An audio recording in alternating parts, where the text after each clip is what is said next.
አትለፍ። ወንድማችሁ ነብይ ዘማች ዳንኤል ካባሳ ነኝ። ሰላማችሁ ረፍታችሁ ተወደዳችሁ አባተ ብሩካን ይብዛላችሁ።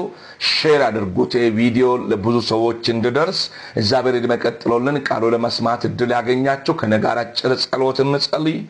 ሁሉ የምትሽር በሉ ስፍራ አለ እስራኤል ቅዱስ እግዚአብሔር ምድር ዳርቻ ፈጣሪ ክብር ለአንተ ይሁን። ነፍሳችን ከመሞት ዓይናችን ከእንባ እግራችን ከመሰናከል ጠብቀ ከክፉ ሁሉ ሰውረ በዚህ ሰዓት አእምሮቻችን ሕሊናዎቻችን በመንፈስ ቅዱስ አግዘ ረድተን በተረጋጋ ሁኔታ ቃል እንድንሰማ ስለረዳህን ከፍ በል። ጆሮቻችን ለቃል እየተከፈተ ይሁን። ቃል እንዳይሰማ በዚህ ሰዓት የተወልዱን አእምሮ ሊያጨናንቅና ሳይሰሙት እንዲያልፉ ሊያደርግ የተዘጋጀ ክፉ ይታሰር። ተናገረን በኢየሱስ ምስትል ስማን አሜን። ክብር ለእግዚአብሔር ይሁን። ስለዚህ በምን ርዕስ ላይ ነው የምናየው ብትል ዛሬ ሰዎች እግዚአብሔር በሰጣቸው መንፈስ ነው ወይስ የራሳቸው ሐሳብ ይዞ ነው በዚህ ሰዓት ያሉት የሚል የእግዚአብሔር ቃል እናለን። በማን መንፈስ ነው እየተመራን የምንገኘው? ወይስ በራሴ መንፈስ ነው?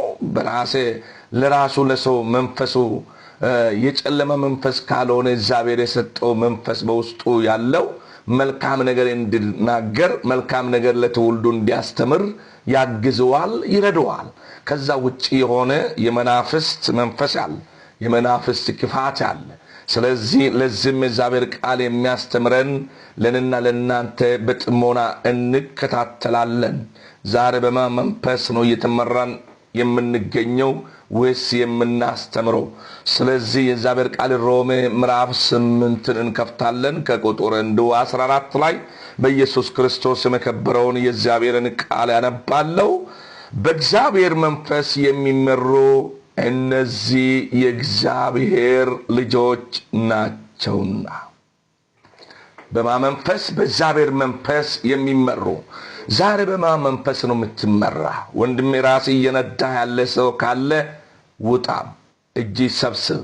ትክክለኛ የሆነውን መልእክት ለትውልዱ ለማስተላለፍ ራስህን አመቻች። ወንድሜ ወስነ ውጣ። ለገንዘብ ብለህ ለብር ብለህ የሌለውን ነገር ለትውልዱ ከማሰራጨት ደህንነትን ይዘ ጥቂት ጊዜ ነው ማይመች፣ ከዛ በኋላ ይመቻል። የእግዚአብሔር ቃል ምንድነው? ወረድ ብለን ራሱ ስናይ መሰለ የአሁኑ ዘመን ስቃይ ወደፊት ልገለጥ ካለው ለእኛ ከተጠበቀው ከክብር ጋር ስነጻጸር ምንም እንዳልሆነ እንቆጥራለን የሚለው ለምን መሰለ? ዛሬ አንተ ተቸገርኩ ብለህ፣ ዛሬ አንተ ተገፋው ብለህ፣ ዛሬ በእጅ ላይ ምንም የለም ብለህ እውነተኛው መንፈስ በውስጥ ሳይኖር ዝም ብለህ የምትናገር ሰው ካለ ስቃውም ያልፋል፣ እራብም ያልፋል፣ ደህንነትም ያልፋል።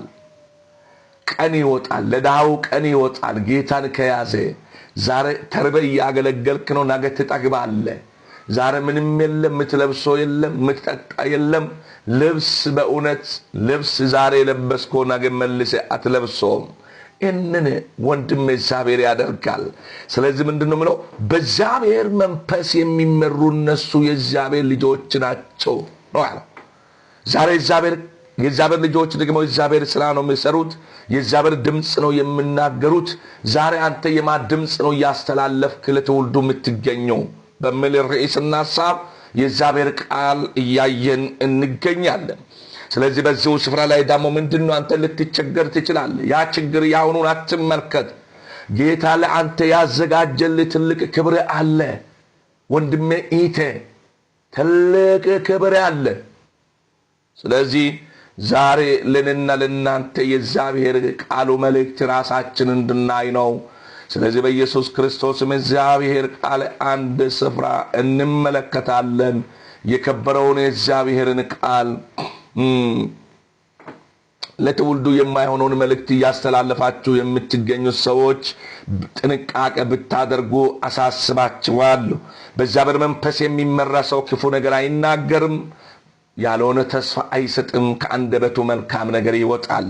እከለ ጸልዩልኝ መልካም ሆነልኝ፣ እከለ ጸልዩልን ነገር ይሆንልኝ እከለ ተናግሮ ብርን ዘረፈ ከሚባል መልካም ነገር ይሆንልኝ ማለቱ ይቀላል። ስለዚህ በዚህ ሰዓት የእግዚአብሔር ቃል ሁለተኛ ቆሮንቶስ ምዕራፍ 6 ከቁጥር 3 በኢየሱስ ክርስቶስ ስም አነባለሁ። አገልግሎቶቻችን እንዳይነቀፍ ለማንም እንቅፋት መሆን አንፈልግም።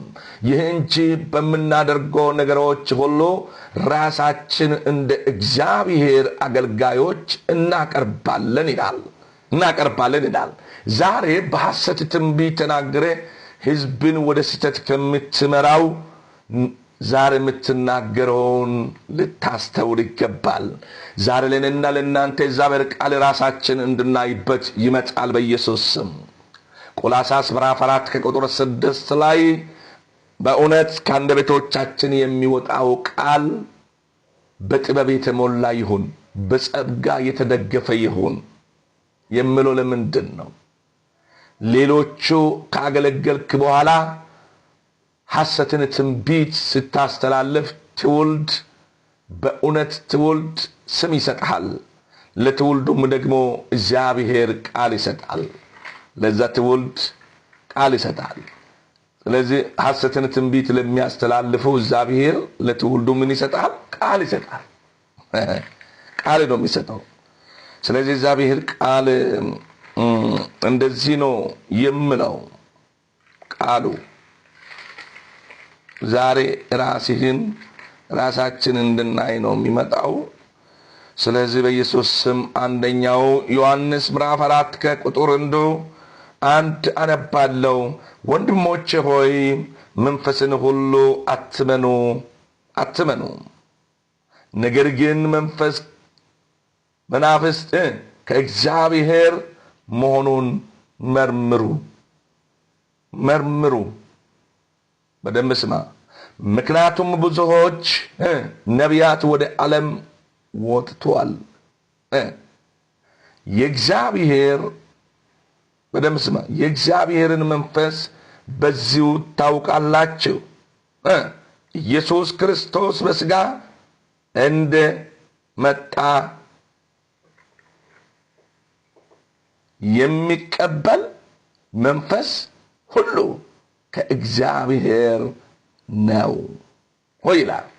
ከእግዚአብሔር ነው ይላል። ስለዚህ በኢየሱስ ክርስቶስ ስም የከበረው የእግዚአብሔር ቃል ዛሬ ለእኔና ለእናንተ በሚገባን ቋንቋ እግዚአብሔር ያስተምረናል። አንድ ስፍራ ካነበበን በኋላ የእግዚአብሔርን ቃል ከዛ ደግሞ እንጸልያለን። ድንቅ ነገር እግዚአብሔር በመካከላችን ያደርጋል በኢየሱስ ክርስቶስ ስም። ስለዚህ ወንድሜ እህቴ የሰማነው ቃል ዝም ብለን ስላወቀን የምንሰማው ቃል አይደለም። ዝም ብላችሁ የምትሰሙበት ቃል አይደለም። ዝም ብለን የምንሰማው ቃል አይደለም።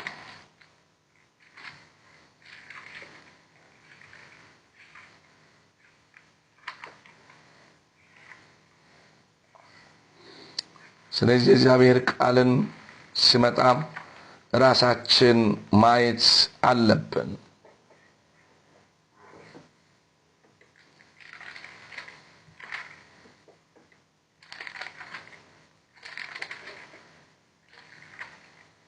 እንዲህ ይላል ትንቢተ ኢሳይያስ ምዕራፍ 56 ከቁጥር 1 ላይ ያለውን ቃል ነው የሚያነበው። እንደዛ ብናነብ ይሻላል። ስለዚህ በኢየሱስ ስም እግዚአብሔር እንዲህ ይላል፣ ፍትህን ጠብቁ፣ መልካምን አድርጉ፣ መዳኔ በቅርብ ናትና ጻድቁም ፈጥኖ ይገለጻል ይላል። ዛሬ ሐሰት አትናገር። እውነተኛውን የእግዚአብሔር መንፈስ ተመርተ እውነተኛውን ነገር አስተላለፍ ወንድሜ እህቴ።